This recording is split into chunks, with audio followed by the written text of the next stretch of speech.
ನಮಸ್ಕಾರ. ಮಂಡ್ಯ ಜಿಲ್ಲೆ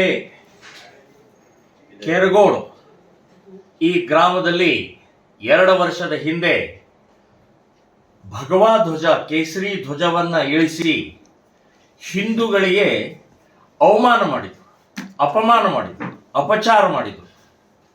ಸೊ ಆ ಹಿನ್ನೆಲೆಯಲ್ಲಿ ಕೆರಗೋಡು ಅಷ್ಟೇ ಅಲ್ಲ, ಇಡೀ ರಾಜ್ಯದಲ್ಲಿ ಭಗವಾ ಧ್ವಜವನ್ನು ಇಳಿಸಿದ್ದಕ್ಕೆ, ಅಪಮಾನ ಮಾಡಿದ್ದಕ್ಕೆ ದೊಡ್ಡ ಪ್ರಮಾಣದಲ್ಲಿ ಹಿಂದೂಗಳು ಪ್ರತಿಭಟನೆಗಳನ್ನು ಮಾಡಿದ್ರು.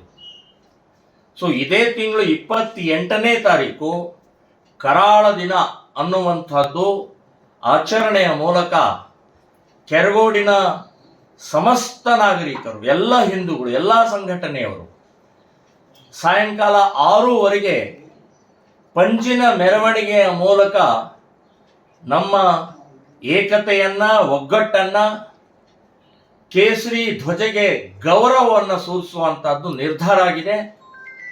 ನಾನು ಕೂಡ ಆ ಕಾರ್ಯಕ್ರಮದಲ್ಲಿ ಭಾಗವಹಿಸ್ತಾ ಇದ್ದೇನೆ. ಸಾವಿರಾರು ಸಂಖ್ಯೆಯಲ್ಲಿ ಎಲ್ಲರೂ ಬರಬೇಕು.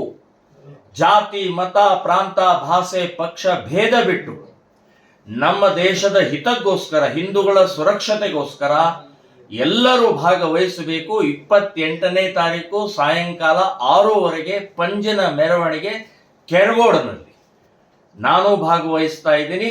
ಎಲ್ಲರೂ ಬನ್ನಿ. ಜೈ ಶ್ರೀರಾಮ್.